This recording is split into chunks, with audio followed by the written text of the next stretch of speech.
Hej, z tej strony witam was Data977 w kolejnym odcinku z Mario Forever Luna New Year 2022. No dobrze, pora na świat piąty. Dolina Ruin. Pierwszy poziom należy do playera, tak jak pierwsze dwa poziomy w poprzednim świecie, aczkolwiek ten jest odczuwalnie trudniejszy. Nie na zasadzie nie do przejścia, ale możemy poczuć trudność. Dobra, uważamy na te zielone rotodiski, ponieważ biją one podwójne obrażenia, czyli zabijają małego Mario i zabijają też Super Mario. Natomiast formy lepsze niż Super Mario, na przykład Fire Mario, zostają zredukowane do małego Mario. Także no jest to dość groźny przeciwnik. Będzie się też wiązał z nim gimmick, ale dopiero po checkpoincie. Tutaj jest platforma, której musimy użyć, żeby się przedostać dalej. Dlatego polecam nie biec dołem w tym miejscu. Kusząca, ale raczej się to nie skończy dobrze w większości przypadków. Chyba że akurat platforma tam się znajdzie przy nas. Okej, tu było trochę wąsko, ale się udało.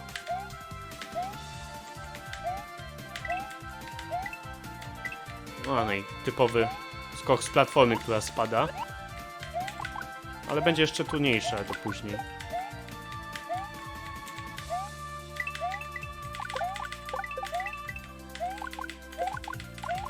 Niby planty jakiegoś większego nie stanowią zagrożenia, szczerze mówiąc. Okej, mamy checkpoint. No i teraz mamy nieco inny rodzaj tych rotodisków. Są takie bardziej ciemnozielone. I mamy taki gimmick, że jeżeli zostaniemy nimi trafieni, to Mario przez kilka sekund staje się nietykalny i musimy wtedy przejść przez jakiś moment, co normalnie byśmy nie mogli tego zrobić bez otrzymania obrażeń. Problem jednak w tym, że tam dalej w etapie dalej są te rotodiski, które nas ranią, razem z tymi rotodiskami, które mamy dotknąć. Te, które nas ranią, są takie jasno-zielone, jak te, które nas chronią przed obrażeniami, są takie ciemnozielone, więc na pierwszy rzut oka ciężko stwierdzić, że coś takiego jest. No musimy się przyglądać. No są miejsca, gdzie wiemy, gdzie na pewno jest zły rotodisk. No tutaj na przykład możemy przebiec normalnie, bez otrzymania obrażeń. Natomiast są też miejsca, gdzie są dwa rotodiski. I tam musimy przyjrzeć się i odgadnąć, który to jest ten dobry rotodisk, który dotykamy, a który to jest ten, no, zły rotodisk. Tutaj niestety platforma mnie troluje. Okej, w końcu się udało. O, tutaj idzie jasny rotodisk. Na szczęście on jest akurat taki i tak, że nas nie dosięga tu. Więc to jest ułatwienie, bym powiedział. Świetnie.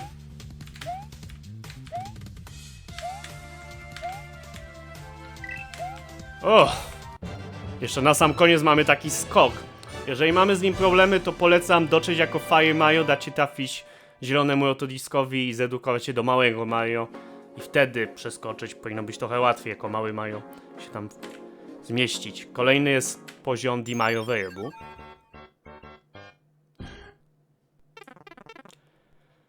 Poziom podziemny. No i tutaj mamy ruchome piaski. Niestety nie możemy w nich pływać. Gdy do nich wpadniemy, to Mario po prostu tonie i giniemy po spadnięciu w przepaść. Na miejscu twórcy dałbym jakąś tabliczkę informującą o tym. Ja na przykład jak pierwszy raz testowałem ten świat, to założyłem, że można pływać w ruchomych piaskach, ponieważ na ogół w Mario, pamiętam, dało się pływać w ruchomych piaskach, na przykład w Super Mario Bros. 2 pamiętam, że się dało pływać. No w takim SMX też się da, ale mi chodzi o takie, powiedzmy, oficjalne Mario. Pamiętam, że się dało w Super Mario Bros. 2. Nie pamiętam, czy w Super Mario Bros. 3, ale chyba też się dało pływać. Także ja na przykład z góry założyłem, że można w takich ruchomych piaskach pływać. No ale niestety się nie da, więc fajnie byłoby mieć jakąś tabliczkę informującą o tym. Generalnie gimmick jest taki, że prowokujemy te stalaktyty i one następnie spadają i po nich przechodzimy. To są bardzo inteligentne stalaktyty, które dopiero spadają wtedy, kiedy Mario jest pod nimi. Może tam przejść 200 innych rzeczy, mógłby cały orszak Bowsera przejść. Czołgi mogą przejechać, stalaktyty się nie ruszą, ale jak tylko Mario tam przejdzie, to już od razu spadają. Swoją drogą wyglądają mi jak marchewki te duże stalaktyty, tylko oczywiście nieco inny kolor. Jak widać, te stalaktyty też mogą nas wziąć tak od boku, nie musimy koniecznie od samej góry na nie wskoczyć. Duży plus. Będzie też za chwilę jeden gimmick z tymi stalaktytami, jednak jeszcze go nie ma. No, jak widać, na spokojnie mogę tak wskoczyć. O, jak widać, teraz mamy gimmick, gdzie stalaktyt rusza się w tych ruchomych piaskach i musimy z nim przejść. Nie mam pojęcia, czy jeżeli nie weźmiemy już na niego, nie wejdziemy, to już w tym momencie jest koniec i nie możemy nic zrobić. I giniemy. No bo nie możemy po prostu przejść dalej. Fajnie byłoby mieć jakąś informację, że nagle te stalaktyty będą się ruszać. Bo chyba nie ma takiej informacji. I tak szczerze powiem, że jak pierwszy raz testowałem ten etap, to parę razy umarłem. Właśnie ze względu na to, że na przykład tutaj nagle się zaczęły ruszać stalaktyty, ja myślałem, że po prostu będę po nich przechodził dalej. Tak samo. Jak widać, nie jest to jakiś trudny poziom. Jak już wiemy, co zrobić, powiedziałbym, że chyba nawet najłatwiejszy etap w całym świecie. Natomiast te stalaktyty, no to mówię, za pierwszym razem naprawdę parę straciłem żyć. Najpierw, bo wpadłem w ruchome piaski, myśląc, że możemy w nich pływać, a później, no bo nagle stalaktyty zaczęły się ruszać, a ja myślę, że po prostu wyląduje stalaktyt i nie będzie się ruszał, bo tak wcześniej było. Fajnie byłoby mieć jakieś tabliczki, albo jedną, albo dwie, informujące o tym, co robią te stalaktyty. I wtedy myślę, że etap będzie jak najbardziej super. Dalej jest bardzo przyjemny, ale moim zdaniem trochę lepiej mógłby informować o tym, co się dzieje. No dobrze, w każdym razie. Trzeci poziom, Karola Pika. Pikachu, przepraszam. Dobra. W każdym razie mamy takie lodowe otodiski. Nie wiem, czy nas spowalniają przy dotknięciu. Wolę tego nie sprawdzać na własnej skórze. Podejrzewam, że tak. Przynajmniej tak się często zachowywały tego typu otodiski. Pamiętam, że widziałem gdzieś preview tego etapu, bo kojarzę taki wygląd ogólnie. Gdzieś Karol Pik się tym chwalił. No nie pamiętam już gdzie, być może na serwerze Discord mają forever. W każdym razie, okej. Tutaj mamy trochę tych trąbów, trochę nas spowolnią na pewno.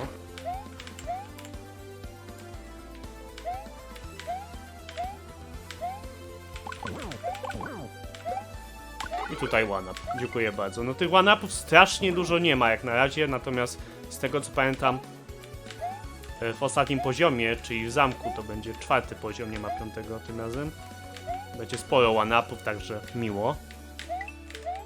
Mamy też takie ładne posągi. Toadów, Peach, przynajmniej tak wyglądają. Mógłbyś podskoczyć? Proszę, dzięki.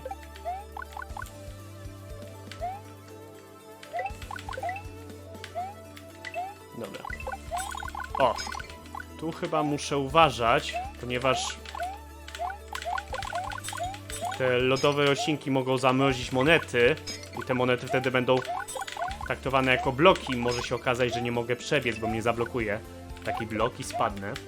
Nie byłoby to zbyt przyjemne, szczerze mówiąc. O! Nie wiedziałem, że ten bro może stamtąd sobie pójść. Myślałem, że on będzie się tam trzymał tych big bloków na górze.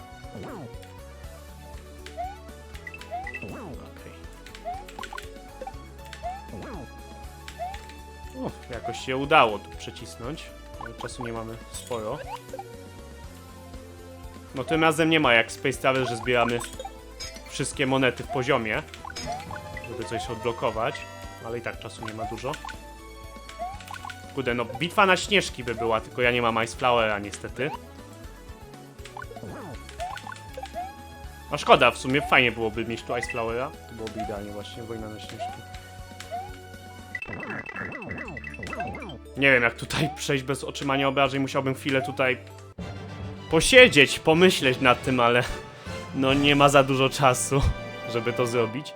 Także po prostu zraszujemy, obywając raz. Na pewno się da jakoś, nie mówię, że Karol Pik dał moment bez możliwości przejścia, bez otrzymania obrażeń, ale po prostu przejdźmy dalej. Kolejny poziom autorstwa Krista 1919, czyli możemy się spodziewać, że będzie trudno. Tutaj mamy trupią czachę. Nie wiem, co ona ma dokładnie pokazywać, czy to ma być ogólnie, że tam jak pójdziesz będzie śmierć.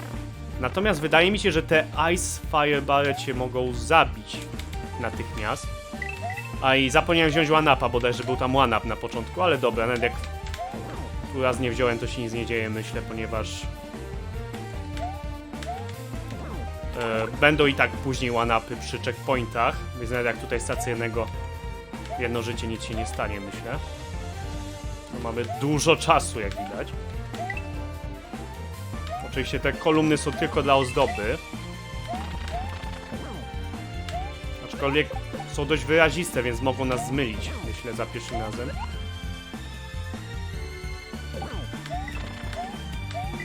Musimy na to uważać. No, na szczęście reszta przeciwników bodajże nas nie zabije od razu, tylko te Ice Firebary.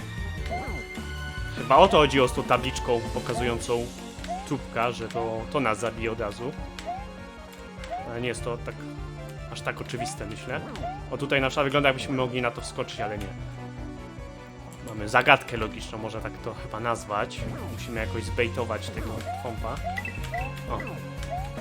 Na przykład w ten sposób. No i teraz przejść. Ząbałem, za szybko pobiegłem, powinienem był poczekać, aż on już będzie trochę dalej. Ja już uznałem, że nie ma się co zatrzymywać, bo jeszcze ryzykuję, że oberwał.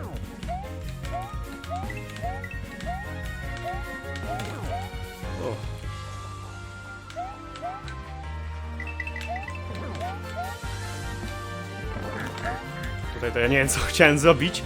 No dobra.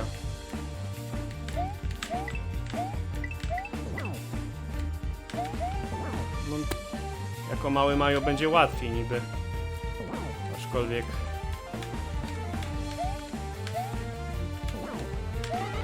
No wciąż umrę od razu, już niezależnie od tego, co mnie trafi. Więc muszę wybrać swoją truciznę, czy być mały Mario i mieć łatwiej w takich wąskich tunelach, czy być może wybrać Super Mario i mieć to jedno trafienie więcej, ale mieć trudniej w takim wąskim tunelu, gdzie muszę się lepiej wcisnąć. Tu bodajże mógłbym przebiec po prostu. Tak, aczkolwiek nie jest to takie proste, bo oberwałem, ale na pewno się da zrobić to bez oberwania. Chyba nawet jak testowałem świat, to zrobiłem to bez oberwania. Ale mogłem być wtedy małym Mario, nie pamiętam już. Ale myślę, że chodzi o to, żeby po prostu przebiec.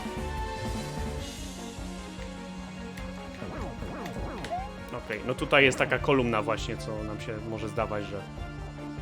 Co my mamy z tym zrobić. Ale tu mamy właśnie wskoczyć.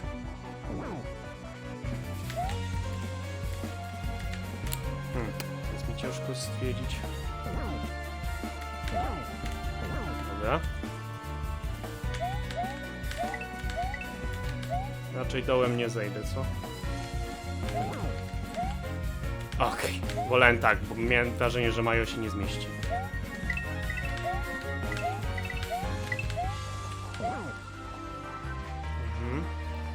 To nie chyba nie dosięgnie.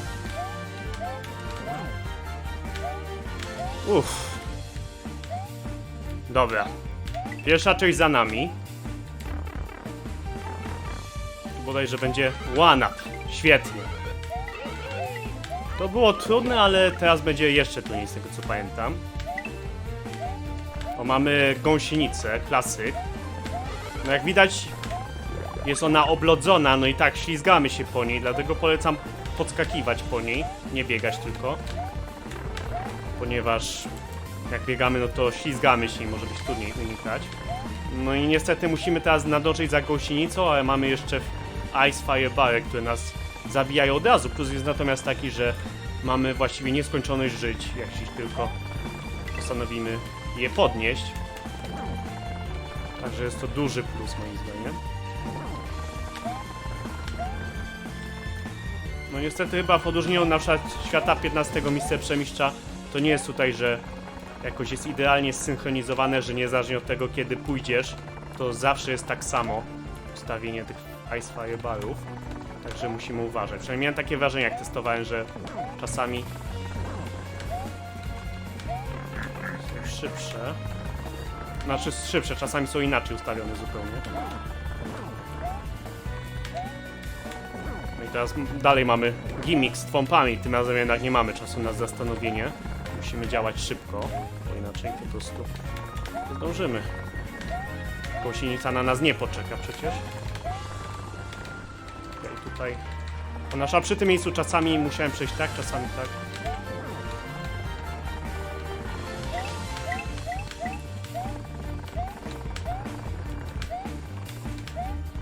No coś, czego nie lubię. Wysokość rogu mają forever losowa. Albo ci się uda przeskoczyć, albo ci się nie uda przeskoczyć. Nie masz praktycznie na to wpływu. To ja zaraz wracam, aż będę w tamtym momencie. Dobra, jestem znowu. Udało się nie oberwać.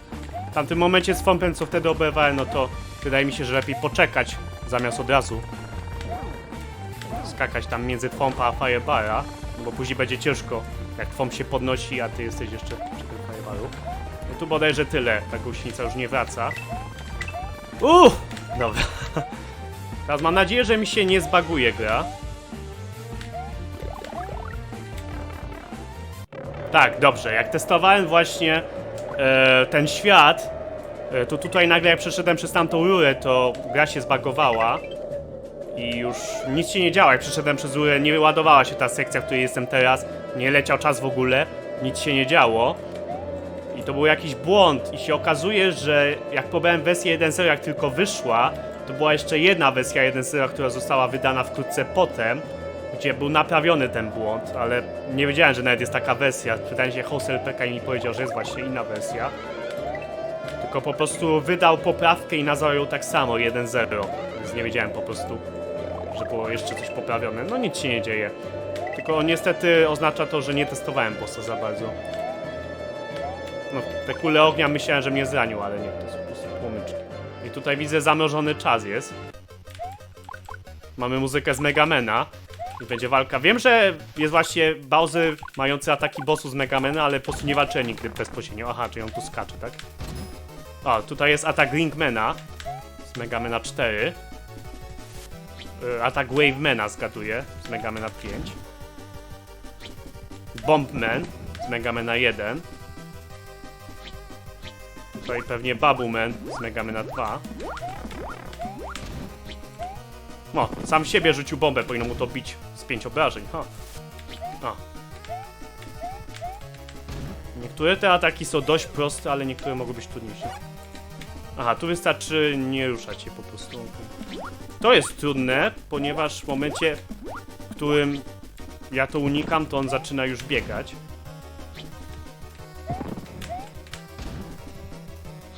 O, atak Topmana z Megamena 3. Najtrudniejsze jest moim zdaniem to, że on czasami skacze zamiast pobiec na drugą stronę i to może zmylić. Bardzo fajnie jednak, że mamy tego one-upa. Dobra, to ja myślę, że... co tam... No chyba będę po prostu nagrywał do momentu, aż w końcu go nie przejdę. Nie wiem, co to był za atak, jak strzela jedną kuleczką i nagle rozpryskuje się na kilka strzałów. Efekt dźwiękowy jak z Megamena na DOSa, ale... nie grałem w tamte części na DOSa, więc nie wiem, co to ma być za boss. Ale mamy one-upa, mamy nieskończoną liczbę prób. Jest nic tylko próbować.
No i to byłoby na tyle. Fajny boss, muszę przyznać, naprawdę pomysłowy. No pewne ataki dużo łatwiejsze, pewne dużo trudniejsze. Zdecydowanie najtrudniejszy był atak z bąbelkami. Szczególnie jeżeli Bowser podskoczył po wykonaniu tego ataku, no bo jednocześnie unikamy tych bąbelków, a tu nagle Bowser jeszcze skacze, no zdecydowanie to nie było za proste. Tak jeszcze co? No ten atak Ringmana, jeżeli w tym momencie nasza skoczył i do niego wracał pierścień, też aż tak prosto nie było. No i przy ataku Wavemana musieliśmy być w ruchu, bo chyba ta fala się pokazywała tam, gdzie Mario stał ostatnio. Ale reszta ataków, myślę, prosta. Szczególnie ataki Topmana i Bombmana to praktycznie darmowe obrażenia. Świat 5 ukończony. Bardzo przyjemny świat, muszę przyznać. No zdecydowanie myślę, że wisienką na torcie w tym świecie był etap Krista, ten zamek, ale reszta poziomu była jak najbardziej przyjemna. No i tyle, jeśli chodzi jak na razie o Luna New Year 2022. Jak widać, nie mamy już dalej świata 6, będzie wersji 2.0. Mam nadzieję, że będzie już od razu odblokowany, nie będziemy musieli znowu przechodzić świata 5, żeby odblokować świat 6. A najwyżej się przejdzie jeszcze raz. Także czekamy na 2.0, czekamy na świat 6, co? No dobrze, to byłoby na tyle w tym odcinku, pora na pakiet pozdrowień.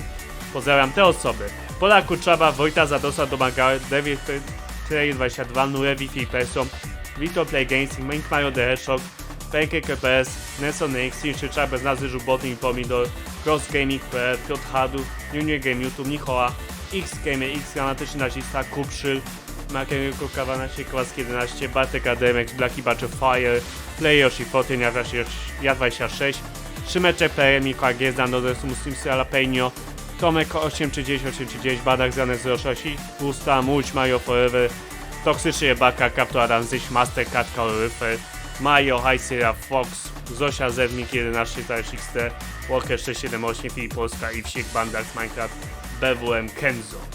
Dzięki za oglądanie. Pozdrawiam bardzo gorąco. Trzymajcie się. Cześć!